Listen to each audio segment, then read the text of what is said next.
तो आइए अब समझते हैं कि जीएसटी के सप्लाई के एम्बिट में क्या चीज़ों को बाहर किया गया है। मतलब यूं कहा जाए कि ये सप्लाई के अंदर तो हैं लेकिन इन्हें सप्लाई माना नहीं जाता। तो सेक्शन 7 सबसेक्शन 2 क्लॉज ए के तहत एक शेड्यूल नंबर 3 आ जाता है। उस शेड्यूल 3 के अंदर जो है वो कुछ ऐसी सप्लाईज दी गई हैं जो जीएसटी के अंदर नहीं आती, सप्लाई के डेफिनेशन से बाहर करी गई हैं। पहला होता है services by employ to employer in the course of furtherance of employment, यानी एक कर्मचारी द्वारा नियोक्ता को उसके रोजगार के दौरान कोई भी सेवाएं देना। तो मान लीजिए आप किसी पर्टिकुलर एम्प्लॉयर के अंडर काम करते हैं और आपको सैलरी मिलती है और आप उस पर इनकम टैक्स पे करते हैं और अब आपको उस पर जीएसटी का टैक्स भी पे करना पड़े, तो सोचिए कितना ज़्यादा अमाउंट जो है वो सरकार आपसे ले जाएगी उस पर्टिकुलर सैलरी पर। तो इस वजह से, क्योंकि उस पर ऑलरेडी इनकम टैक्स लगता है, इस वजह से उसे जीएसटी के बाहर किया गया। यानी एम्प्लॉयमेंट के दौरान कोई भी पेमेंट मिलता है इन the course of furtherance of business, in the course of furtherance of employment, ना कि बिजनेस, तो वो भी जो है वो सप्लाई के डेफिनेशन से बाहर हो जाता है। दूसरा होता है डिलीवरिंग जस्टिस। तो डिलीवरिंग जस्टिस जो है ये तो एक हमारा रिक्वायरमेंट है। अगर हम भारत के निवासी हैं और हम किसी चीज़ में जस्टिस मांगते हैं, किसी पर्टिकुलर न्यायालय से न्याय मांगते हैं, तो वो किसी तरीके का सप्लाई नहीं है। सर्विसेज जो कि कोर्ट या ट्रिब्यूनल के द्वारा दी जा रही है under any law for the time being in force, district court के द्वारा, हाई कोर्ट के द्वारा या सुप्रीम कोर्ट के द्वारा, यानी जिला न्यायालय, उच्च न्यायालय या सर्वोच्च न्यायालय, तो उनके द्वारा जो भी सर्विसेज आपको दी जा रही हैं ऑफ जस्टिस, वो सर्विस नहीं है, वो सप्लाई की कैटेगरी में नहीं आएगा। तीसरा, जो भी मेंबर ऑफ पार्लियामेंट्स या मेंबर ऑफ लेजिस्लेटिव असेंबलीज या पंचायत के मेंबर्स, एमएलएज, एमपीज, म्यूनिसिपैलिटी के मेंबर्स, लोकल अथॉरिटीज़, भारत के president, vice president, prime minister, CNAG, इन सब पोस्ट्स पर बैठे हुए लोग जो हमारे लिए काम कर रहे हैं, हमारे प्रोटेक्शन कर रहे हैं या हमारे लिए डेवलपमेंट कर रहे हैं या हमें जो भी सर्विसेज प्रोवाइड कर रहे हैं, वो सप्लाई की कैटेगरी में नहीं आती। इस वजह से इनको जो भी पेमेंट्स मिलती हैं सरकार के द्वारा वो सप्लाई की कैटेगरी में नहीं मानी जाती। तो सांसद सदस्यों, राज्य विधानमंडलों या फिर संविधान के प्रावधानों के अनुकरण में किसी भी पद को धारण करने वाले किसी भी व्यक्ति द्वारा दिए गए सर्विसेज या कर्तव्यों को अगर प्रोवाइड किया जाता है तो वो सप्लाई की कैटेगरी में नहीं है। अगली चीज़ आती है services of funeral, burial, crematorium, mortuary या ट्रांसपोर्टेशन ऑफ डिसीज। तो किसी की डेथ हो जाने पर जो भी अंतिम क्रियाएं होती हैं, जो भी मृतक के परिवहन सहित अंतिम संस्कार, दफन, शमशान या मुर्दाघर की जो भी सेवाएं दी जाती है, तो वो भी एक सर्विस नहीं है, वो उसको सप्लाई की कैटेगरी से बाहर किया गया है, जीएसटी से बाहर किया गया। तो जो शांति वाहन है वो भी, उसकी जो सर्विसेज हैं वो भी सप्लाई की कैटेगरी के अंदर नहीं आती। अब एक बहुत ही इंपॉर्टेंट टर्म समझते हैं जिसे हम कॉम्पोजिट सप्लाई कहते हैं या समग्र आपूर्ति। तो इमेजिन करें कि आप किसी होटल के अंदर चेक इन करते हैं जहां पर आप कौन सी ऐसी सर्विसेज हैं जिसको आप एक्सपेक्ट करते हैं कि होटल आपको देगा ही, जैसे कि वाईफाई हो गया 24 घंटे, या फिर आपको फ्री ब्रेकफास्ट चाहिए, या आपको टेलीविज़न की सर्विसेज चाहिए, या आपको एयर कंडीशनिंग चाहिए, या आपको जो है फ़ोन लगाकर जो है वो कोई स्पेसिफिक पर्सन को आप बुला सकते हैं कि मेरा सामान जो है वो आप कमरे में ले आएँ या फिर सामान जो है वो नीचे कमरे से छोड़ दीजिए। तो जो भी बेल बॉय की सर्विसेज हैं तो वो भी आपको मिलती है। साथ में आपको जो है और भी एडिशनल सर्विसेज मिल सकती हैं, जैसे कि जिम जाने को, अगर वहाँ पर जिम है, अगर वहाँ कोई स्विमिंग पूल है तो स्विमिंग पूल की सर्विस आपको मिल सकती है। तो आपको इनका पेमेंट अलग अलग नहीं करना होता, ये सारी चीज़ें एक तरीके से बंडल करके आपको मिली हैं जो कि आप एक्सपेक्ट करते ही हैं उस होटल से। तो होटल का प्राइमरी ऑब्जेक्टिव है कि आपका स्टे, आपका एकोमोडेशन की ये सुविधा आपको दी जा रही है कि आप आराम से वहाँ पर जो है रिलैक्स कर सकते हैं, लेकिन उसके साथ कुछ एडिशनल आपको सर्विसेज दी जा रही हैं जो कि आप एक्सपेक्ट करते ही हैं कि होटल आपको प्रोवाइड करेगा।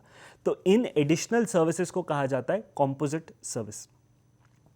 उसी तरीके से जब हम कार खरीदते हैं तो हम ये नहीं मानते कि हमें सिर्फ कार मिल रही है, हमें कार के साथ हो सकता है फर्स्ट ईयर का इंश्योरेंस मिल जाए, हमें हो सकता है कि कार की जो आने वाली 3 फ्री सर्विसेज हैं वो भी उसके साथ मिल जाए, कोई एडिशनल प्रोटेक्शंस मिल जाए, कोई एडिशनल बेनिफिट्स मिल जाए, कोई एडिशनल गुड्स मिल जाए उस पर्टिकुलर कार के साथ, जैसे कि कार का कवर हो गया या कोई और एक्सेसरीज हो गई। तो इसमें प्राइमरी सप्लाई या प्राइमरी चीज़ क्या है जो हम खरीद रहे हैं, वो है कार, उसके साथ मिलने वाले गुड्स और सर्विसेज एक्स्ट्रा हैं, तो इन्हें कहा जाता है कॉम्पोजिट सप्लाई। तो कॉम्पोजिट सप्लाई का मतलब है कि कोई भी टैक्सेबल पर्सन जो कि सप्लाई दे रहा है किसी रेसिपिएंट को, it comprises of 2 or more taxable supplies of goods और सर्विसेज और बोथ और अ कॉम्बिनेशन देयरऑफ। और इन्हें नेचुरली बंडल किया जाता है इन conjunction with each other in the ordinary course of business. तो हमारे ऑर्डिनरी कोर्स ऑफ बिजनेस में जो भी ऐसी सप्लाईज है जिन्हें नेचुरली बंडल किया जाता है, साथ में बंडल कर दिया जाता है, जिसमें से एक ऐसी सप्लाई है जो कि प्रिंसिपल है, जिनको आप मेन यूज़ कर रहे हैं, जैसे कि होटल की एकोमोडेशन सर्विसेज और उसके साथ मिलने वाली बाकी सर्विसेज, और अगर हम कार खरीद रहे हैं तो कार एज अ गुड जो हम खरीद रहे हैं और उसके साथ मिलने वाले और सर्विसेज और गुड्स। तो इनमें टैक्स का रेट कौन सा अप्लाई होता है? तो टैक्स का वो रेट है जो प्रिंसिपल सप्लाई है, यानी वो कार यानी वो एकोमोडेशन, तो उस पर जो रेट लगता है वो बाकी सारी चीज़ों पर भी ऑटोमेटिकली लग जाता है। तो हो सकता है कि कोई एक ऐसी चीज़ हो जैसे वाईफाई की सर्विस हो, उस पर 18% हो, लेकिन आपके रुकने के ऊपर किसी होटल के एकोमोडेशन के ऊपर केवल 12% है, तो वहाँ पर वाईफाई के ऊपर भी 12% लग जाएगा, ना कि 18%। तो सबको अलग अलग ना देखते हुए जो मेन सप्लाई है, जो प्रिंसिपल सप्लाई है आपकी, वही लगने वाला रेट बाकी सारी सर्विसेज, सारे गुड्स पर और लग जाएगा जो उनके साथ आपको प्रोवाइड की जा रही है। इन्हें कहा जाएगा कॉम्पोजिट सप्लाई, क्योंकि ये नेचुरली बंडल्ड है। ये आमतौर पर हर सप्लायर के द्वारा दिया जाता है और हर रेसिपिएंट के द्वारा एक्सपेक्ट किया जाता है कि सप्लायर उन्हें ये चीज़ें देगा। इसके ठीक विपरीत आता है मिक्स्ड सप्लाई। मिक्स सप्लाई वो होता है जो नेचुरली बंडल्ड नहीं होता, वो जानबूझकर आर्टिफिशियली बंडल किया जाता है, साथ में बेचा जाता है। उदाहरण के लिए आप स्क्रीन पे देख पा रहे होंगे कि एक बास्केट है जिसके अंदर जो है वो कॉर्नफ्लेक्स भी है, तो उसके अंदर जूसेस भी हैं, तो उसके अंदर सिरप्स भी हैं, उसके अंदर बॉटल्स भी हैं पानी की, और साथ में कोक के जो है वो कैंस भी रखे हुए हैं। हो सकता है आपको उसके अंदर चाय पत्ती भी मिल जाए।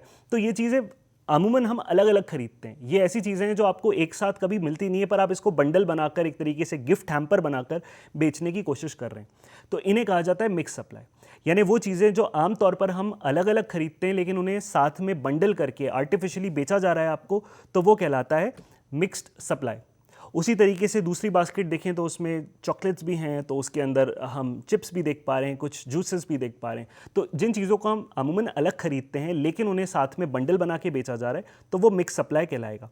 तीसरे एग्जाम्पल में आप देख सकते हैं कि एक ऐसा गिफ्ट हैम्पर है जिसके अंदर बेल्ट भी है, घड़ी भी है, साथ में वॉलेट भी दिया जा रहा है, बकल भी दिया जा रहा है। तो ये सारी चीज़ें वैसे तो हम अलग खरीदते हैं, पर यहाँ पर एक गिफ्ट बॉक्स बनाकर आपको सारी चीज़ें एक साथ बेची जा रही हैं और उस पर एक ही प्राइस रहेगी, ना कि अलग अलग।